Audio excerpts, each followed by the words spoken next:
rolling 4 deep up in the Malibu. I slide through where they slide through and serve beef like a drive-through. My crew brings Christ to the alley. I'm a Cali fool, feed him the rock, call it the alley-oop. Yeah, Brody is yanking where I bring the word. Gunshots, holding prayer circles where they stain the curb. We make disciples where they're toting glocks, cause it's funkier than dope fiend socks. The block's hotter than some old steam pots. They rock product till the whole thing drops, chopping and hit the block for more green knots. God's the Father.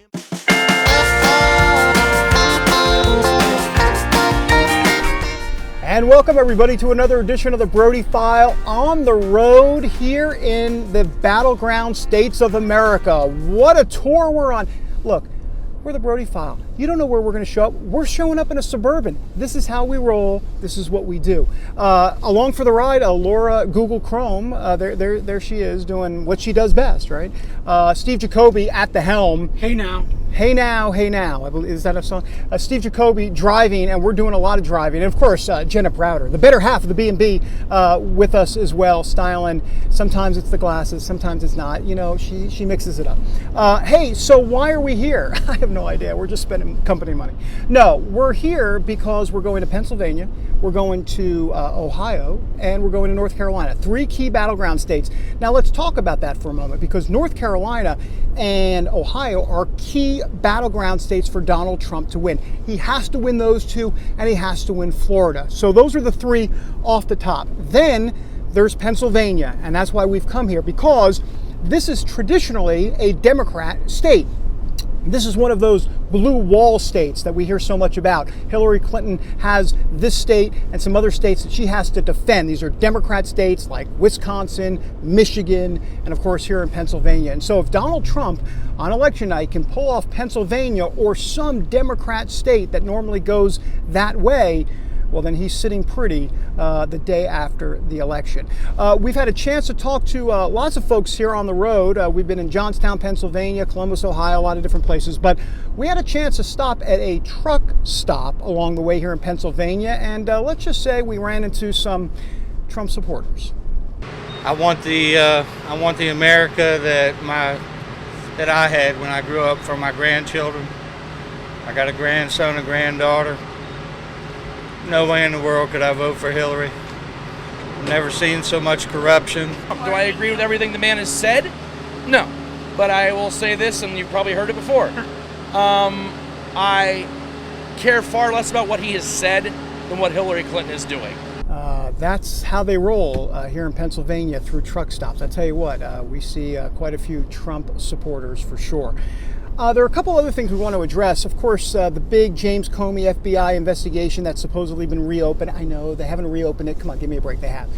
Let's just get past that. So that has obviously been a big deal. It has been the October surprise of all of these October surprises.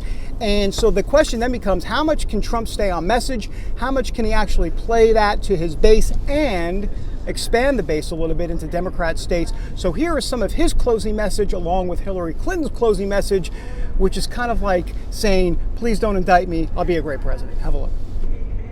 Wisconsin is one of several states where you can change your early ballot if you think you've made a mistake. A lot of stuff has come out since you voted. So if you live here or in Michigan or Pennsylvania or Minnesota, those 4 places, you can change your vote to Donald Trump will make America great again, okay? There's this new email story about, why in the world the FBI would decide to jump into an election without evidence of any wrongdoing with just days to go. The closing statements, Hillary Clinton, Donald Trump, this election's finally coming to an end. Thank you, Jesus. Hey, look, the Senate also up for grabs. The Democrats think they can get it back. Republicans are holding on for dear life, hoping to keep control of the Senate. To break it all down, John Jessup with this story back in the district. No matter who wins the keys to the White House, they'll still have to deal with the People's House, better known as Congress, which can make or break a presidency. How the Senate goes, how the House goes, will determine a lot about whoever the president is and how that person can govern. 34 Senate seats are up for grabs, and Republicans face a tough fight to maintain control. The GOP has 24 seats in play this election cycle, while Democrats only have 10. I confess I do not have a sense of where the Senate's going to go. It looks like the Democrats are a little ahead at this point, but as we know, a lot can change in a few days in this campaign. Carlin Bowman, an elections expert at the American Enterprise Institute, believes this contest could be decided in 6 toss-up states. I'm going to look very closely at both Florida and North Carolina, both for the presidency and the Senate overall, because I think those are states that will close earlier than some of the ones in the West. You can change your vote to Donald Trump will make America great again, okay? Donald Trump's outsider status resonates with his core supporters, but analysts, and even some Republicans, blame Trump's controversies for dragging down other GOP candidates on the ballot. Ted Strickland respects the rights of women to make their own decisions. Rob Portman fights hard for working families. In Ohio, Senate Republican Rob Portman is expected to easily win re-election and possibly help carry the Republican nominee in the state. CBN chief political correspondent David Brody sees the same effect in another key battleground. A lot of folks think that the poll numbers in Florida, believe it or not, which are actually relatively decent for Donald Trump, is because Marco Rubio is actually carrying Donald Trump. With some polls showing Democrats on track to win a narrow majority, one Republican super PAC dumped $25 million in the closest Senate races, a last-minute drive to help keep control. Well, they're feeling nervous. They are not just in danger of losing the Senate, but they're in danger of losing even more seats to the point where it would be much easier for Democrats to control not just the Senate, but the agenda within the Senate. That's crucial, especially when it comes to nominees for the Supreme Court and other posts, as well as the president's policies and pet projects. Hillary Clinton has been very clear. She's going to use that executive order pen, and she's going to start doing some things as it relates to regulations in this country. And so she may bypass the Senate, Republican or Democrat. Conversely, the same might be said for Donald Trump, though he has said he will use it sparingly, a lot less than Hillary Clinton. And Americans won't see how that next chapter begins until the drama of this election finally ends. John Jessup here on the Brody File. I believe John was paid extra for that story, just so you know, but that's, I don't know. Was he paid extra, Steve? Yes. He was, confirming that, Steve Jacoby confirming that John paid a lot more for that story. Thanks, John. When we come back, Jennifer Wishon in the B Block. We call it Jenny in the B Block. Makes sense, right? Like, like Jennifer Lopez. Anyhow, she's going to talk about the faith of the candidates. How much does it matter? And where do they all stand? Back in a moment. And welcome back, everybody, to the Brody File. We are here in a suburban, cruising along through the battle states of America. Pennsylvania, Ohio, North Carolina, 3 crucial states in this upcoming election. Time now for Jenny in the B Block. Look, faith has been always traditionally a big part of a presidential race, and in a way you can say it has been, in the sense that evangelicals have propelled Donald Trump to the nomination. I don't think there's any question about it. But how much is faith really playing a role in both of the candidates' lives? Well, there is an author with a new book, and Jennifer Wishon has that story about why religious clarity matters now more than ever.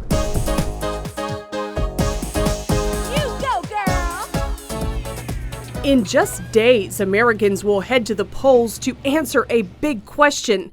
Who should lead the nation for the next 4 years? Author and sought-after Christian speaker Stephen Mansfield says asking tough questions about the candidate's faith should be a natural part of the decision. Why should Americans demand religious clarity from presidential candidates? Well, because it's part of who they are. We want to know everything about them. We want to know their policies, we want to know their history, we want to know their education. We want to know if they've ever been a member of the Klan, if they've ever been a member of a club that didn't allow women or didn't allow blacks or Hispanics or Asians. We want to know anything about them, good, bad, or ugly. It's part of exercising the sacred duty of voting. And so we certainly want to know any kind of faith they might be sincere about that's going to shape what they do in office. The New York Times bestselling author lays out his case in his latest book. Ask the question why we must demand religious clarity from our presidential candidates. You write that Americans really can't afford not to find out. Exactly. But that's what we do with the candidates and religion. God bless America, I'm faith-based, and my politics grow out of my faith. Well, what is that faith? We never ask that question. Then they get in office, and there can be a decided influence of their faith. There can even be reversals of faith and so on. We need to know all of those possibilities before they get in office, because with some presidents, their faith has been the most defining thing about their administration, or at least about certain major decisions that they've made, and we had no idea that those changes and those shifts were possibilities. When President Obama was elected in 2008, he was opposed to gay marriage, but his opinion on the matter evolved, and today he's the most high-profile LGBTQ advocate in the world. This is a man who ran for office opposed to same-sex marriage, then changed his views in office, he said, based on his reading of the Sermon on the Mount. So I think even secular Americans, even atheistic Americans are suspicious, cautious, want to know more, aren't just ignoring a person's faith, but really are saying, now, wait a minute, don't just tell me you're a social gospel Methodist, Secretary Clinton. Tell me exactly what that means. Hillary Clinton has also evolved over the years she's been in public service. Her husband is the one who signed the Defense of Marriage Act into law. She defended it with scripture at the time, and then reversed herself. She's reversed herself on same-sex marriage, and she's even said that women get abortions based on their religious views. Okay, fair enough, if that's her religion, but show us that you're consistent, explain what it means, explain where it comes from, explain what it'll mean for you in office. And so I do think that Americans are perhaps not more cynical, but more cautious. Because there may have been people on the left who voted for Barack Obama because he was left-leaning in his politics, but also opposed to same-sex marriage. And then he switched on the very faith that they thought they understood. So now they're going to ask more questions. How would Donald Trump's faith affect his leadership? That remains to be seen, but he has promised to nominate conservative pro-life justices to the Supreme Court. Very soon, either Trump or Clinton will become the new leader of the free world. For the Brody File, I'm Jennifer Wishon. Jenny in the B block, coming to you from the Suburban, or we're coming to you from the Suburban. When we come back, Kellyanne Conway, one-on-one, Jenna Browder, and the Trump campaign manager. Interesting conversation when we come back. And welcome back, everybody, to the Brody File Battleground Tour. We are really excited to be doing this, and look, it saves the company some money. We're not jetting all our. Do we have a private, Steve? Do we have a private plane? Not exactly, but it's not the Pence plane either. This ain't the Pence plane, but it is the wonderful Suburban through these key three battleground states. Hey, time now for Jenna Browder's conversation with Kellyanne Conway. Look, Jenna came up to me and said, I need some FaceTime. No, she didn't say that. She didn't say she needed FaceTime. But we're going to give her some FaceTime anyhow because she is paid by the minute. And here are 3 minutes of Kellyanne Conway and Jenna Browder one-on-one. Have a look. Breaking news, Donald Trump. Donald Trump makes the headlines. Some good, some bad. Are you calling him a liar? Well, we're taking his word for it. Are you calling him a liar? And we're taking him. And she is right by his side. Campaign manager Kellyanne Conway. There's a corrupt, rigged system, unfair to us, unfair to Mr. Trump, unfair to the campaign. This is how most of America sees her, but Kellyanne is quick to point out these appearances only skim the surface of her responsibilities and who she is. Tell us a little bit about your faith journey. My faith journey started the day I was born, the day I was conceived, because I was born into a very religious family where God and faith and country and family, of course, were always most important to us. And I was raised by a single mom, and my father left when I was about 2 or 3. And my mom was one of 4 girls. She was the youngest of 4 sisters. And everything that we did, we always invoked God. We always said a blessing to each other, to those in need, hung our heads, got on our knees to pray. How has this campaign tested your faith? If my faith has been tested at all, it's been that he's really treated very unfairly. And I think that he is persecuted in a way that is incredibly unfair and out of proportion. The media suffers from a lack of portion control when it comes to negative slop being thrown toward Donald Trump. And that's unfortunate because I believe the voters deserve to have a free and open press. And I believe the voters expect and indeed merit a real conversation on the issues. Kate McKinnon plays you on SNL. She does. Do you have any tips for how she might improve her Kellyanne Conway? She's got Kellyanne Conway down pretty well. I've had a bad hair life, not a bad hair day. It's not my greatest asset. That's okay. I've got other skills and gifts. So she does play that pretty well. And I thought that Kellyanne's day off was done pretty affectionately. I know it's supposed to be, you know, a zinger too, but it was done pretty affectionately and flatteringly. And I would just invite Kate McKinnon to come and visit our crazy household sometime so she could see for herself. When she's not on the campaign trail, Conway and her husband are busy raising 4 kids, all under the age of 12. I asked her what it's really like working with all the Trumps. The Trump family is they're just an amazing group of people, and they're an amazing family, so cohesive, so supportive of each other, and so very much the product of their father, and certainly their mothers, but so much the product of their father. So come November 9th, no matter what happens with the election, what's next for you?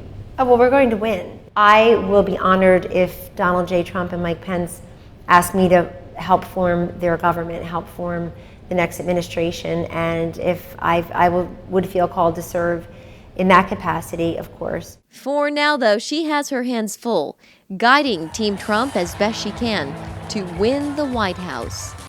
Reporting for the Brody File, I'm Jenna Browder. Jenna Browder, Kellyanne Conway here on the Brody File. Boy, we don't play around. We get the newsmakers for sure. When we come back, we're going to get out of the Suburban for a lot of different reasons. I'm feeling a bit nauseous, but beyond that, we have a B&B segment. So Jenna Browder making a double appearance. I mean, when do you get that? You don't get that in television history. You'll get it next.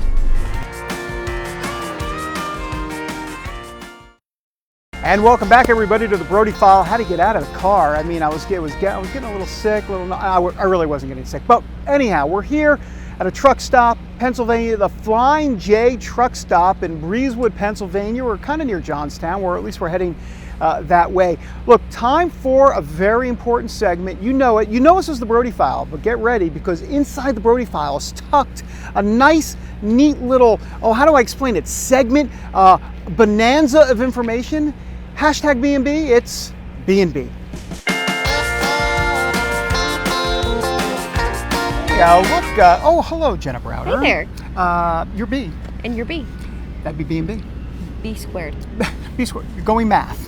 Let me do a new graphic. B squared. Let's I like do that. I like it. Well, it's less consonants, Mm-hmm. And you're a big fan. I know you like emojis. Uh-huh. Well, that's a whole nother. It conveys so much in so little. Right, which is what you're all about. Right. All right, well, Keep we're it kind simple. of, yeah, okay. Anyway. Hey, so here we are on the road. Tell us a little bit about what we're going to be doing. You've kind of mapped this thing out. What's going on? A lot of stops in just 3 days. Yeah. So we're in Pennsylvania right now, on our way to Johnstown, Pennsylvania. We're going to be in Pittsburgh tonight. And then tomorrow we're heading down to Youngsville. Or Youngstown. Youngstown, right. Ohio. And then from there we're going to Columbus. And then from Columbus the next day, Friday, we're going all the way down to North Carolina. Yeah. So we've got a lot of driving ahead of us, but a lot to cover. This is the final push. This is just it. 6 days out today from Election Day. 3 battleground states. So talk to me a little bit about some of what we've been seeing on the campaign trail with Trump. And boy, if he could just stay focused. I know we've been talking about that. What's your sense of it? Do you think he can do it?